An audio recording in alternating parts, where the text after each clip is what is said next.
भगवते वासुदेवाय। ओम नमो भगवते वासुदेवाय। श्री भागवत भगवान जी महाराज की जय। ओम पूज्य श्री डोंगरे जी महाराज की जय। श्री सुखदेव जी महाराज की जय।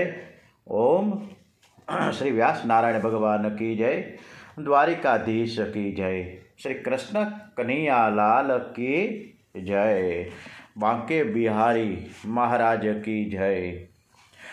श्री गजानन गणपति महाराज की जय। वक्रतुंड महाकाय सूर्यकोटि समप्रभ निर्विघ्नं कुरु मे देव सर्वकार्येषु सर्वदा।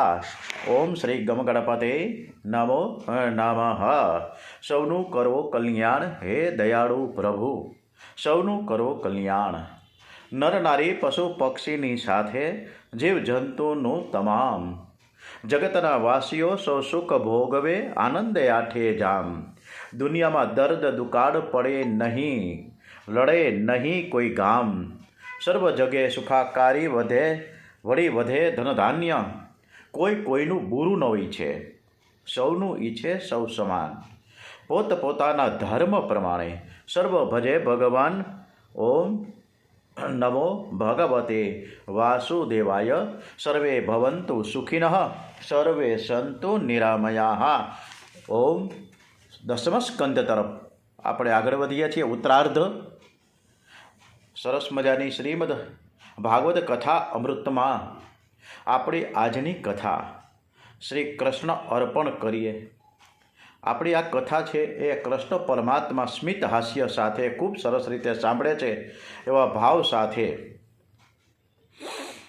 દસમ સ્કંદ નિરોધ લીલા છે। करारविन्देन पदारविन्दं मुखारविन्दे विनिवेशयन्तम् वटस्य पत्रस्य पुटे शयानं बालं मुकुन्दं मनसा स्मरामि। આજે 18મી તારીખ છે, શનિવાર, પોષ વદ પાંચમ છે અને આપણે આ કથામાં જરાસંઘ શું છે, કઈ રીતે એને શત્રુ તરીકે કૃષ્ણ પરમાત્માને ગણ્યા, આ બધી જ કથાનું વર્ણન કરતાં કરતાં ડોંગરેજી મહારાજના શબ્દોમાં આ કથાનું વર્ણન થઈ રહ્યું છે। દસમ સ્કંદના ઉત્તરાર્ધમાં આપણે આ જરાસંઘની કથા, કંસથી મર્યા પછી કંસની બે રાણીઓ પિયરમાં ગઈ, એમણે એમના પિતા જરાસંઘને વાત કરી છે। જરાસંઘે શ્રી કૃષ્ણની સાથે વેર કર્યું છે।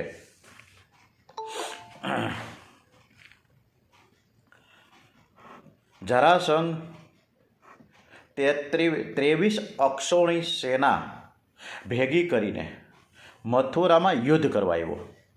પ્રભુએ બલરામજીને કહ્યું કે મોટા ભાઈ, જરાસંઘને મારશો નહીં। અને શ્રી કૃષ્ણના કહેવાથી બલરામજીએ જરાસંઘને માર્યો નહીં, પણ એની સેનાનો વિનાશ કર્યો। જરાસંઘ ઘરે ગયો અને ફરી અક્ષોણી સેના લઈને યુદ્ધ કરવા આવ્યો છે। જરાસંઘ આ રીતે 17 વખત લડવા આવ્યો અને કૃષ્ણ અને બલરામે 17 વખત એની સેનાનો વિનાશ કર્યો। 18મી વાર તે કાળ યવનની સાથે મૈત્રી કરી છે અને પછી ચડાઈ કરવા માટે નિર્ણય લીધો કે હવે તો શ્રી કૃષ્ણ ભગવાનને હું હરાવી જ રહું। અને આ બાજુ શ્રી કૃષ્ણ ભગવાને નિશ્ચય કર્યો કે હવે મારે મથુરામાં રહેવું નથી, હવે તો આનર્ત દેશમાં શાંતિથી રહીશ। બલરામજીનું લગ્ન રેવતીની દીકરીની સાથે થયું હતું, ત્યારે આનર્ત એ ઓખા મંડળનું રાજ્ય બલરામજીને દાયજામાં મળ્યું હતું। બલરામજીની સાથે પ્રભુએ પણ ત્યાં રહેવાનું નક્કી કર્યું છે। આનર્ત દેશ એટલે હાલનું અત્યારે જે ઓખા છે એ પ્રભુએ વિશ્વકર્માને બોલાવ્યા, સમુદ્રની મધ્યમાં એક નગરી બનાવવાની આજ્ઞા કરી છે। દેવોએ પોતાની બધી જ સંપત્તિ શ્રી કૃષ્ણ ભગવાનને અર્પણ કરી। સમુદ્રમાં સુવર્ણ બનાવવાની સુવર્ણ નગરી બનાવી છે, મોટા મોટા વાડાઓ બનાવ્યા, અને તેથી યાદવોને બહાર નીકળવાનો ક્યાંય રસ્તો ન દેખાડ્યો, ક્યાંય માર્ગ ન દેખાડો. અને તેથી યાદવો અરસપરસ પૂછવા લાગ્યા કે દ્વાર ક્યાં છે, દ્વાર ક્યાં છે, દ્વાર ક્યાં છે. એથી એનું નામ પડ્યું છે દ્વારિકા. દ્વારિકા એ બ્રહ્મ વિદ્યા પૂરી છે, અને સમુદ્રમાં રહેલી દ્વારિકા તે બ્રહ્મ વિદ્યાનું સ્વરૂપ છે. દ્વાર એટલે દરવાજો. ક શબ્દોનો અર્થ થાય છે બ્રહ્મ અને પરમાત્મા. દ્વારિકમ બ્રહ્મ યશ્યામ સા દ્વારકા, જ્યાં પ્રત્યેક દ્વારિકે પરમાત્મા રહે છે એવી નગરી છે, એનું નામ છે દ્વારિકા. અને દ્વારિકામાં જઈ અને કૃષ્ણ પરમાત્માએ ત્યાં વસવાટ કર્યો છે. હવે યાદવોને દ્વારિકામાં મૂકી શ્રી કૃષ્ણ કાળ યવનની સાથે યુદ્ધ કરવા આવ્યા છે. કાળ યવનને બ્રહ્માજીનું એક વરદાન હતું. યદુકુળમાં જેનો જન્મ થયો હોય એ કોઈ તેને મારી શકશે નહીં. પ્રભુએ બ્રહ્માજીનું વરદાન સફળ કર્યું. યુદ્ધમાં કાળ યવનની જીત થઈને શ્રી કૃષ્ણની હાર થઈ. પ્રભુએ લીલા કરી છે. એવો રણ છોડીને નાઠા. કાળ યવન એની પાછળ પીડ્યો અને પ્રભુને કહેવા લાગ્યો કે તને તો લોકો વીર માને છે, પણ મને તો એમ લાગે કે તું બીકણ છો. રણ છોડીને ક્યાં ભાગસ? કાળ યવન એ રણછોડ કહેવા લાગ્યો. અને તેથી બોલીએ શ્રી રણછોડરાયજી મહારાજ કી જય. રણછોડ એવું નામ પડ્યું છે. શ્રી કૃષ્ણ ગિરનાર પર્વત ઉપર મુચકુંદ ઋષિની ગુફામાં પ્રવેશ કરે છે. રાજશ્રી મુચકુંદ સૂતેલા છે. શ્રી કૃષ્ણે તેના ઉપર પિતાંબર ઓઢાડી દીધું. કાળ યવન શ્રી કૃષ્ણની પાછળ ગુફામાં પ્રવેશો. એને ગુફામાં સૂતેલા મુચકુંદ રાજશ્રીને શ્રી કૃષ્ણ સમજીને લાત મારી. મુચકુંદ રાજાએ નેત્રો ખોલ્યા. મુચકુંદ રાજાને દેવોનું વરદાન છે કે નિંદ્રામાં જે ભંગ કરે તેની ઉપર મુચકુંદ ઋષિની નજર પડતા જ એ બળીને ભસ્મ થઈ જાય. મુચકુંદની દ્રષ્ટિ કાળ યવન ઉપર પડી અને તે બળીને ભસ્મ થઈ ગયો. પછી તો મુચકુંદ ઋષિને દ્વારિકાનાથના દર્શન થયા છે. મુચકુંદ ઋષિએ પરમાત્માની સ્તુતિ કરે છે. શાંતાકારમ ભુજગશયનમ પદ્મનાભમ સુરેશમ વિશ્વાધારમ ગગનસદસમ મેઘવર્ણમ શુભાગમ લક્ષ્મીકાન્તા કમલનયનમ યોગિમિદ્યાનગમ્યમ વંદે વિષ્ણુ ભવભયહરમ સર્વલોકૈકનાથમ. ઓમ શ્રી પદ્મનાભ શ્રી વિષ્ણુ ભગવાન પરમાત્મા કી જય. શ્રી દ્વારિકાધીશ કી જય. સ્તુતિમાં મુચકુંદ ઋષિ મહારાજે એવું કહ્યું છે કે આ જીવને મનુષ્ય દેહ મળ્યો હોવા છતાં વિષયોમાં પ્રીત હોવાથી તે આપના ચરણાવિંદની સેવા કરતો નથી. માનવીની દશા છેની સર્પના મુખમાં રહેલા દેડકા જેવી છે. સર્પના મુખમાં દેડકો છે, એનું અડધું શરીર સર્પના મુખમાં છે. અને 1-2 મિનિટમાં જ એ કાળનો કોળિયો થવા જઈ રહ્યો છે. અને આવા સમયે દેડકા પાસે કોઈ માખી આવે, મચ્છર આવે તો એ ખાવાનો પ્રયત્ન કરે છે. મનુષ્ય આ રીતના પોતાને મરવાનો વિચાર કરતો નથી. રોજ મરવાની તૈયારી કરવી જોઈએ. જ્યારે બહાર ગામ આપણે જઈએ, હરિદ્વાર, મથુરા, વૃંદાવન, ત્યારે આપણે 15 દિવસ પહેલાં મંડે તૈયારી કરવા, આખું લિસ્ટ બનાવી નાખીએ. કઈ વસ્તુ બાકી તો નથી રહી જતી ને. મરવાની તૈયારી કરવી જોઈએ. અને બહાર ગામ જવું હોય ત્યારે તો આપણે એકદમ સરસ રીતે થેલા તૈયાર કરી લઈએ. કેટલાક તો ભાતાના ડબરા ભરી રાખે અને 15 દિવસ હાલે એટલું તો નાસ્તાના પેકેટ તૈયાર કરી લઈએ. આ બધી જ તૈયારી કરે છે, પણ આ માણસ જીવનમાં મરવાની તૈયારી બિલકુલ કરતો નથી. તે અંતકાળમાં બહુ જ પસ્તાય છે. સુખદેવજી મહારાજ વર્ણન કરે છે કે 50 વર્ષ પૂરા થયા એટલે સમજવું કે માણસનું અડધું શરીર કાળના મુખમાં ગયું છે. ફક્ત મોઢું જ બહાર છે, છતાં તેને ભક્તિની પ્રેરણા કેમ થતી નથી? એ વિષયોમાં કેમ રહીચો પૈચો રહે છે કાંઈ સમજાતું નથી. સુખદેવજી મહારાજ પણ માથું ખંજવાડે ડોંગરીજી મહારાજે કે ભાઈ આમાં સમજાવવું કોને, આ કોઈ સમજશે જ નહીં. એટલે જ આપણે આ ઠેક ઠેકાડે શ્રીમદ ભાગવત કથા અમૃતના પાન થઈ રહ્યા છે. અને આ રીતના આપણી આ કથા છેલ્લા 7 વર્ષથી સતત અને સતત સવારના 8 થી 9 દરમિયાન ચાલુ છે. ઘણા પરીક્ષિત શ્રીઓ લાઈવ સંપર્કમાં મીટ એપ્લિકેશનથી જોડાયેલા છે. તમારે પણ મીટ એપ્લિકેશનથી જોડાવવું હોય તો આપ જોડાઈ શકો છો. આગળ પાછળ ઘણા બધા મંત્રોચ્ચાર થાય છે અને પછી કથા શરૂ થાય છે. અત્યારે એ મંત્રોચ્ચાર આપણે લેતા નથી અહીંયા, કારણ કે સમયની એક પાબંદી હોય, એટલે ફક્ત કથા પૂરતો જ પ્રસંગ અહીંયા આપણે આ શૂટિંગમાં થાય છે. દ્વાપર યુગના રાજા મુચકુંદ તે કલયુગના નરસિંહ મહેતા છે. કારણ કે મુચકુંદ છે એ ક્યાં હતા? દામોદર કુંડે. અને એ દામોદર કુંડના મુચકુંદ ઋષિ એ જ દામોદર કુંડમાં દરરોજ સ્નાન કરવા માટે અવતર્યા છે નરસિંહ મહેતા તરીકે. રૂક્ષ્મણી વિવાહની ખૂબ સરસ મજાની આપણે કથા તરફ આગળ વધીએ છીએ. અને આ જે રૂક્ષ્મણી વિવાહનો જે પ્રસંગ છે ખૂબ જ સરસ, એકદમ ભાવુક, એકદમ રોમાંચક, એકદમ અદ્ભુત દિવ્ય કથા છે. વિદર્ભ નગરી છે કે જેને આજે અમરાવતી કહેવામાં આવે છે. એમાં ભીષ્મક નામે એક રાજા રાજ્ય કરતો હતો.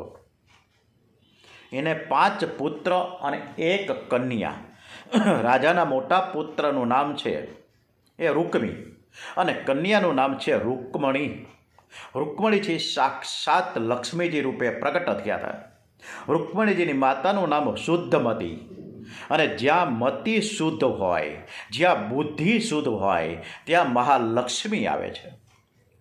રૂકમણીજીને પિતા ભીષ્મકની તો એવી ઈચ્છા છે કે હું મારી કન્યા, મારી દીકરીને કૃષ્ણને અર્પણ કરું, પણ તેના મોટો દીકરો રૂકમીનો આગ્રહ એવો કે મારી બહેનના લગ્ન ગોપાલ સાથે તો થવા નહીં જ દઉં, પણ શિશુપાલ સાથે હું કરીશ.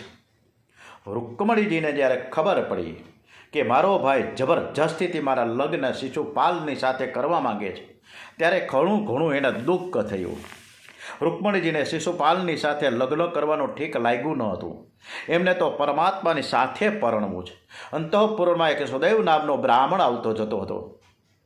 હરેક વખતે હરેક કથામાં કોઈ પણ લ્યો, શિવ પુરાણ હોય, રામાયણજી હોય અથવા તો આ ભાગવતજી હોય, દરેકમાં બ્રાહ્મણનું મહત્ત્વ બતાવવામાં આવ્યું છે.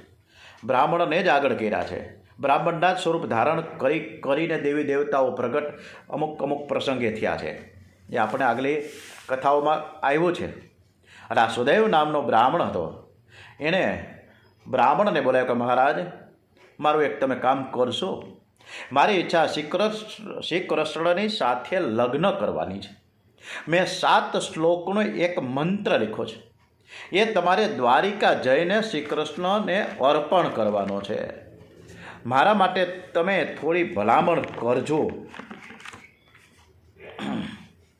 સિફારસથી એટલે કે વખાણ પ્રશંસાથી અથવા તો ભલામણ દ્વારા આપણે કામ જલ્દીથી થઈ જાય. બધાને ખબર છે એમને તો કામ પતે જ નહીં ઘણી વખત, અને આપણે કોઈ ઓળખે નહીં અને કોઈ વાત કરવા તૈયાર નથી. પણ સિફારસ હોય, કોઈકને ભલામણ પત્ર હોય, કંઈક નાનકડી ચિઠ્ઠી લઈને ગયા હોય તો ફટાફટ કામ પતે. એટલે એક સરસ મજાનો 7 શ્લોકનો પત્ર લખ્યો છે. આ 7 શ્લોકનો પત્રમાં રૂક્ષ્મણીજીએ બહુ સરસ શબ્દ વાપર્યો છે. 2 કે ભુવન સુંદર અને અચ્યુત આ શબ્દો લખ્યા છે. સંબોધન શું કરવું? અને પછી 7 શ્લોક એ રીતે લખ્યા છે કે પહેલો પત્ર આ જગતનો છે. રૂક્ષ્મણીજીએ સુદામદેવ એટલે કે ટપાલીથી સુદામદેવ છે અને પછી એને દ્વારિકા મોકલ્યા હતા. આ ભુવન સુંદર અને અચ્યુત છે ને વિષ્ણુ સહસ્ત્ર નામાવલીમાં આવે છે. સુદેવ રૂક્ષ્મણીનો પત્ર લઈને દ્વારિકામાં આવે છે. સુદેવને આવતા જોઈ દ્વારિકાનાથ ઊભા થયા. ભોજન પૈતા બાદ કુશળ સમાચાર પૂછ્યા છે. સુદેવ કહે છે કે મને રૂક્ષ્મણીજીએ એક પત્ર આપ્યો છે. રૂક્ષ્મણીજી અતિ સુંદર છે, અતિ લાયક છે. એનામાં સૌંદર્ય કરતાં પણ સદગુણો વિશેષ છે. નાનપણથી હું આ દીકરીને ઓળખું છું. આપ એનો સ્વીકાર કરો. શ્રી કૃષ્ણ રૂકમણીજીનો પત્ર વાંચે છે. અક્ષર ઉપરથી મનુષ્યની બુદ્ધિની પરીક્ષા થઈ જાય. રૂકમણીજીના અક્ષર મોતીના દાણા જેવા છે. થોડા શબ્દોમાં ઘણો ભાવાર્થ ભરેલો છે. પત્રમાં અતિ વિસ્તાર કામનો નથી. પત્રમાં થોડું લખો પણ ઘણું ઘણું આવી જાય. પત્રમાં 7 શ્લોક લખ્યા છે.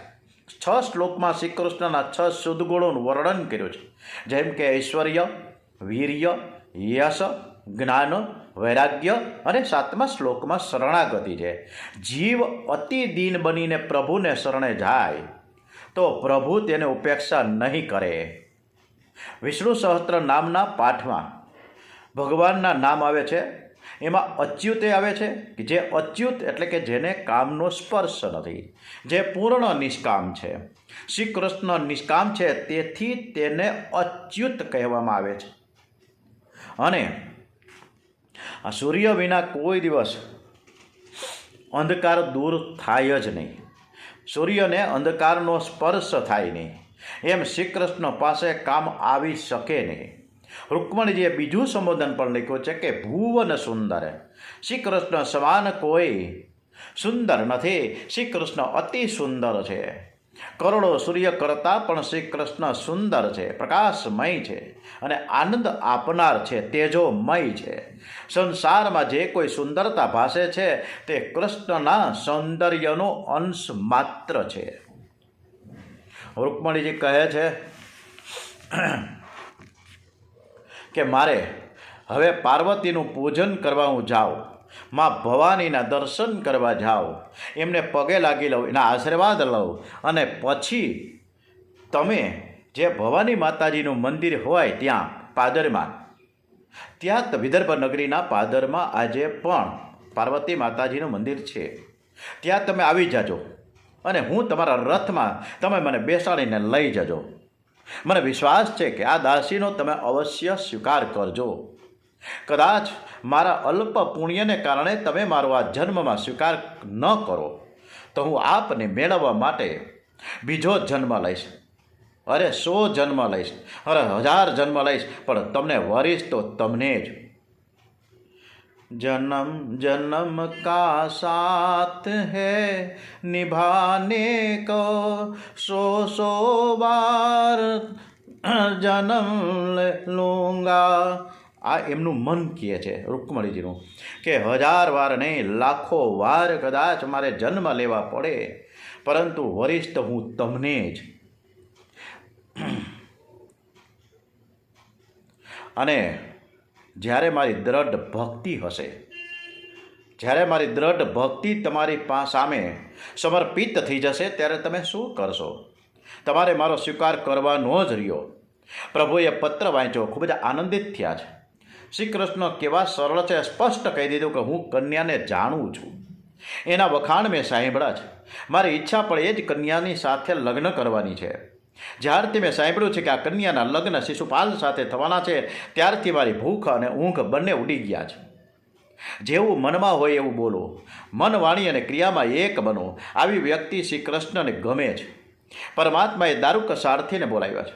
રથ તૈયાર કર્યો. સુદૈવ બ્રાહ્મણને પણ રથમાં સાથે લીધા છે. કૃષ્ણ પરમાત્માએ એ બ્રાહ્મણને પણ એમના જ રથમાં બેસાડ્યા છે. એમને નથી કહ્યું તમે બીજા રથમાં આવો. એટલું બધું માન અને સન્માન આ બ્રાહ્મણનું કર્યું છે. ભૂદેવને વંદન કર્યા છે અને ગણપતિ મહારાજનું સ્મરણ કર્યું છે. હરિ ઓમ ગણાનંદા ગણપતિ ગુણાવામહે, પ્રિયાણંદા પ્રિયપતિ ગુણાવામહે, નિધિનંદા નિધિપતિ ગુણાવામહે. વસો મમ आहम जानी गर्भधमा तम जासी गर्भधममा. ओम श्री गम गणपते नमो नमः. श्री गम गणपते नमो नमः. ओम श्री गम गणपते नमो नमः. કૃષ્ણ પરમાત્માએ પણ ગણપતિ બાપાનું સ્મરણ કર્યું છે અને પછી રથ હંકાર્યો છે. આપણે પણ ગણપતિ બાપાને યાદ કરી, સ્મરણ કરી, વંદન કરી, નમન કરીને પછી જ ઘરની બહાર નીકળીએ ને તો ક્યારેય વિઘ્ન ન આવે. શ્રી કૃષ્ણ એક જ રાતમાં વિદર્ભ નગરીમાં આવ્યા છે. વિદર્ભના લોકો દ્વારિકાનાથ શ્રી કૃષ્ણના દર્શન કરે છે. બધા જ કહે છે કે રૂકમણી માટે લાયક વર તો આ જ કૃષ્ણ જ છે. આ બંને તો લક્ષ્મી નારાયણ જેવા દેખાય છે. રૂકમણીજી સુદેવ બ્રાહ્મણની પ્રતીક્ષા કરી રહ્યા છે. એમને થાય છે કે હજુ ભૂદેવ કેમ આવ્યા નહીં. ત્યાં જ સુદેવ બ્રાહ્મણ રૂકમણીજીની પાસે આવે છે. પ્રાચીન કાળમાં રાજકન્યાની પાસે બ્રાહ્મણ સિવાય કોઈ પણ વગર પૂછે જઈ શકતું નહીં. બ્રાહ્મણ ખૂબ જ પ્રસન્ન દેખાય છે. એમને જોઈને જ રૂકમણીજી સમજી ગયા કે કામ કરીને જ આવ્યા હોય એવું મને લાગે છે. રૂકમણી બ્રાહ્મણને પ્રણામ કરે છે. સુદેવ કહે છે કે બેટા, તું દ્વારિકાનાથને સાથે લઈને આવ્યો છું. પ્રભુએ તારો સ્વીકાર કર્યો છે. તું પાર્વતીની પૂજા કરવા જા ને, ત્યાં પ્રભુ આવી જશે અને પૂજા બાદ તને રથમાં બેસાડીને દ્વારિકા લઈ જશે. રૂકમણીની આંખો ભીની થઈ છે. એ ફરી ફરી બ્રાહ્મણને પ્રણામ કરે છે કે મહારાજ, તમારી હું શું સેવા કરું? બ્રાહ્મણ કહે, મારે કોઈ વસ્તુની જરૂર નથી. બ્રાહ્મણ રૂકમણીને આશીર્વાદ આપી ખાલી હાથે ઘેર ગયા. રૂકમણી મનથી જ વારંવાર બ્રાહ્મણને પ્રણામ કરે છે અને કહે છે કે હું જન્મો જન્મ તમારા ઋણમાં રહીશ. શિશુપાલ જાન લઈને કુંડીનપુર આવ્યા છે અને એની સાથે જરાસંઘ, દંતવક્ત્ર જેવા અનેક રાજાઓ છે. એમણે સાંભળ્યું કે શ્રી કૃષ્ણ આવ્યા છે, તેથી શિશુપાલ ગભરાયો. અતિ કામી, અતિ બીકણ હોય છે. શિશુપાલ જરાસંઘને કહે છે કે કૃષ્ણને ચોરી કરવાની આદત પડી છે. ક્યાંક મારી વહુને ચોરીને કરીને લઈ જશે તો? જરાસંઘ હિંમત આપી રહ્યો છે. તું ગભરાઈશ નહીં. અમે ફક્ત લાડવા ખાવા નથી આવ્યા, અમે તારા માટે લડીશું. રૂકમી ત્યાં આવીને કહે કે તમે જરાય ચિંતા ન કરો, મેં એવો જબરદસ્ત બંદોબસ્ત કર્યો છે, Z+ સિક્યોરિટી કરી નાખી છે કે મારી બહેન પાસે કોઈ ચકલું પણ ન જઈ શકે. એ પાર્વતીના મંદિરે જશે ત્યારે મારા પહેલવાનું ઉઘાડી તલવારે એનો પહેરો ભરશે. અને આ બાજુ 16 સખીમાં રૂકમણીજી સોનાના પાટલે બેસાડી માંગલિક સ્નાન કરાવે છે. અને સ્નાન કર્યા પછી શૃંગાર થાય છે. શૃંગાર પછી રૂકમણીજી તુલસીની પૂજા કરે છે, બાલકૃષ્ણની સેવા કરે છે, પ્રદક્ષિણા કરે છે. પછી માતા પિતાને વંદન કરે છે. માતાજી કહે, બેટા તારું લગ્ન થવાનું છે, તેથી આજે તું પાર્વતીના મંદિરે ચાલતી જા.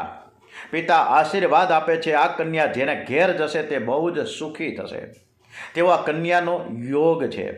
માતા પિતાને વંદન કરી રૂકમણીજી દ્વાર સુધી પધારે છે અને કંઈક યાદ આવતા પાછા ફર્યા. અંદર જઈને ફરીથી માને વંદન કર્યું છે. મા કહે, બેટા, એક વખત તો તું પગે લઈને જતી હતી, વળી પાછી કેમ આવીને મને પાછી બીજી વખત પગે કેમ લાગે છે?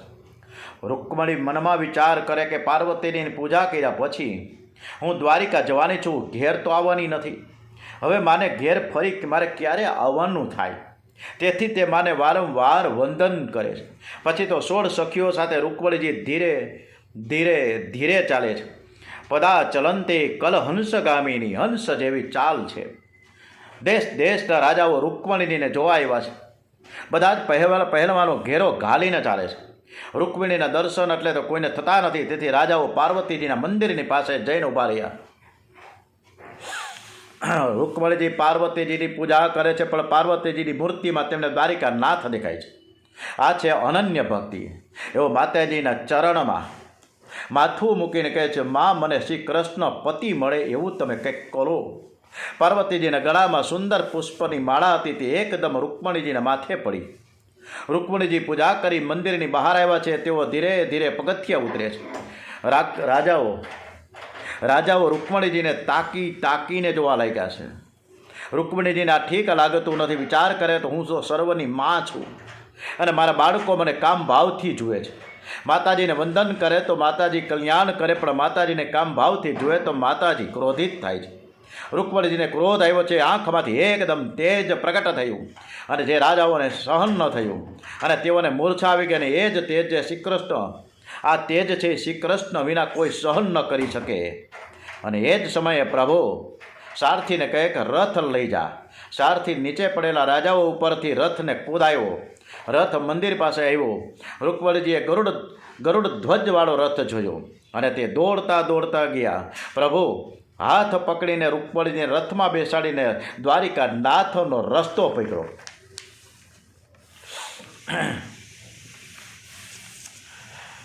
અને જરાસંઘ, દંતવક્ત્ર, શિશુપાલ આ બધા જ કૃષ્ણની સામે લડવા નીકળી ગયા.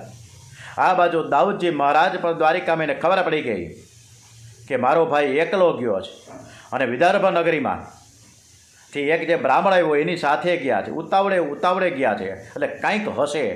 એટલે તરત જ વિદર્ભ નગરી તરફ બલરામજી પહોંચી ગયા. બધા જ રાજાઓ લડવા તૈયાર થયા છે ત્યાં દાઉદજીએ પહોંચી ગયા અને દાઉદજીને લડવા નીકળેલા રાજાના મોતિયા મરી ગયા, કારણ કે દાઉદજીનું પરાક્રમ એવું. શિશુપાલ, જરાસંઘ વગેરે રાજાઓની બધી જ સેના છીન ભીન થઈ ગઈ. બધા જ રાજાઓ ગભરાય કે દાઉદ જે છે કે કાળ ઉપરથી ઉતરા છે, ખબર નથી પડતી. બધા જ નાસવા લાગ્યા. શિશુપાલ એકલો બેસી રહ્યો પણ લડવા જતો નથી. અતિ કામી મનુષ્ય અતિ બીકણ હોય છે. જરાસંઘ ત્યાં આવે છે કે એકલો કૃષ્ણ હોત તો હું તેને હરાવત, પણ દાઉદજીને હરાવવો મુશ્કેલ છે. આપણા માટે સમય અનુકૂળથી ચાલ, તું જીવતો હોઈશ તો બીજી 1000 કન્યાઓ તને મળી રહેશે. શિશુપાલ ઉદાસ ચહેરે ઘેર આવ્યો છે અને શ્રી કૃષ્ણ રૂકમણીજીની સાથે રથમાં બિરાજ્યા છે. ત્યાં રૂકમી યુદ્ધ કરવા આવે છે. શ્રી કૃષ્ણે તેને પકડીને રથના સ્તંભ ઉપર બાંધી દીધા અને એવામાં દાઉદજી ત્યાં આવ્યા. શ્રી કૃષ્ણ ભગવાનને ઠપકો આવે છે, ગમે તે હોય તે આપણો સંબંધી થયો અને એમાં તમારો સાળો એને રથ સાથે બાંધ્યો તે યોગ્ય નથી. દાઉદજીએ રૂકમીનો હાથ છોડાવ્યો અને રૂકમીને વસ્ત્રો આભૂષણો આપીને તેનું સન્માન કર્યું. એને 2 હાથ જોડ્યા. દાઉદજીએ તો રૂકમીની સાથે વેદાંતની ચર્ચા કરી. આ તો માયાનો ખેલ છે, હાર શું અને જીત શું. અમારી જીત તો તમારી પણ જીત જ છે એમ માની લ્યો. આપણે ક્યાં જુદા છીએ. આમ કરીને રૂકમણીજી જે સંવાદ થઈ રહ્યા હતા, બલરામજીએ રૂકમીની સાથે, સગા ભાઈની સાથે આ બધું જોયું અને રૂકમણીજી વિચાર કરે છે કે મારા જેઠ કેવા પ્રેમાળ છે. મારા જેઠ મારા ભાઈ ઉપર આવો પ્રેમ કરે છે તો મારા ઉપર કેવો પ્રેમ રાખશે. પહેલા જ દિવસે દાઉદજીએ રૂકમણીજીના મનમાં પ્રેમનું બીજારોપણ કર્યું. અને આજકાલ તો લગ્ન થયા પછી 2 ભાઈઓ એકી સાથે એક ઘરમાં રહી શકતા જ નથી. બંનેની પત્ની આવે એટલે અંદરો અંદર ખટપટ થાય. મન મોટું રાખો તો તમારે ત્યાં કાળ નહીં આવે. એક જ ઘર, એક જ કુટુંબ, આ પદ્ધતિ આપણા 3 મહાન ગ્રંથોનો આદર્શ છે. રામાયણમાં પણ રામ, લક્ષ્મણ, ભરત ને શત્રુઘ્ન આ 4 ભાઈઓ હતા, છતાં ઘર એક જ હતું. પાંડવો 5 હતા, છતાં ઘર એક જ હતું. શ્રી કૃષ્ણ બલરામની સાથે દ્વારિકા આવ્યા છે. નારદજીએ મુહૂર્ત કાઢ્યું. માઘ માસ શુક્લા પક્ષ પંચમી તિથિ કૃષ્ણે ઉદ્ધવજીને પત્ર આપ્યો છે, ગોકુળ મોકલા. જ્યાં સુધી મારા પિતા દ્વારિકામાં ન આવે ત્યાં સુધી આ કન્યો છે ને કુંવારો રહેશે. નંદ બાબાએ જવાબ લખ્યો નથી સામો. શ્રી કૃષ્ણ સમજી જાય છે કે બલરામજીને કહે કે મોટા ભાઈ, મેં સાંભળ્યું છે કે આ મા અને આપણા બાપુજી બંને આપણને ખૂબ જ યાદ કરે છે. ચાલો આપણે નંદગાંવ જઈએ. આપણે ગોકુળ જઈએ. બંને ભાઈઓ ગોકુળ પધાર્યા છે. શ્રી કૃષ્ણ અને બલરામજી રથમાંથી નીચા ઉતરા અને યશોદાજીને વંદન કરે છે. માને જોતા જ આંખમાં આંસુ નીકળી પડ્યા. માને કહે છે કે મા, હું અહીંથી ગયા પછી એવો તો ફસાયો કે તમને મળવા ન આવી શક્યો. મા, મને માફ કરો. આજે યશોદા માએ યશોદાજીનો પણ આનંદ સમાતો નથી. બેટા, તું કેવડો મોટો થઈ ગયો, કેવો સુંદર દેખાય છે. યશોદામાજીએ કૃષ્ણ અને બલરામને પાટલે બેસાડીને નજર ઉતારી. કૃષ્ણ આવ્યાની ખબર પડતા જ ગોપીઓ દર્શન કરવા માટે દોડતી આવી છે. બધાને આનંદ થયો. આજે જાણે વ્રજવાસીઓમાં પણ પ્રાણ આવી ગયા હોય એવું લાગ્યું. શ્રી કૃષ્ણ માને પૂછે છે, કહે છે કે મા, તું દ્વારિકા નહીં આવે તો તારો કન્યો હવે કાયમી કુંવારો જ રહેશે. મા, હું તને લેવા આવ્યો છું, તમે ચાલો અમારી સાથે. દ્વારિકાની અતિ સંપત્તિમાં પણ શ્રી કૃષ્ણ અતિશય સાવધાન છે. એ વ્રજવાસીઓના પ્રેમને ભૂલ્યા નથી. નંદ બાબાને યશોદાજી વ્રજવાસીઓને ગોપીઓને લઈને શ્રી કૃષ્ણ દ્વારિકા પધારે. દ્વારિકા પાસે ગોપી તળાવ છે. ગોપી તળાવ પાસે ગોપીઓનું મુકામ છે. શ્રી મહાપ્રભુજીએ ત્યાં ભાગવતનો પાઠ કર્યો છે. લગ્ન માધવપુરમાં થયું. વસંત પંચમીના દિવસે ભીષ્મક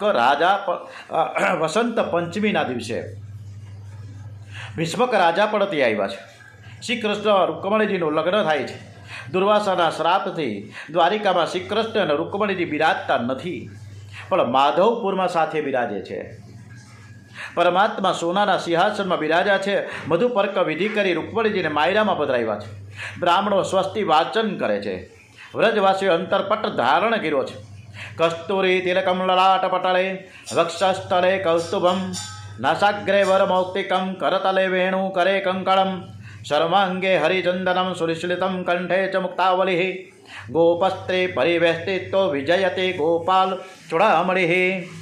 આ માધવપુર ચોરવાડથી આગળ જઈ પોરબંદરના રોડ ઉપર કોસ્ટલ હાઈવે ઉપર માધવપુર ખૂબ સરસ મજાનું અદ્ભુત માધવરાયજીનું મંદિર છે.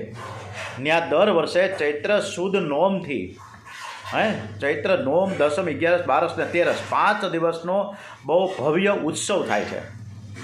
અને જે રીતે રૂકમણીજીને લઈ ગયા રથમાં એ જ રીતના પણ ત્યાં રથ તૈયાર થાય છે.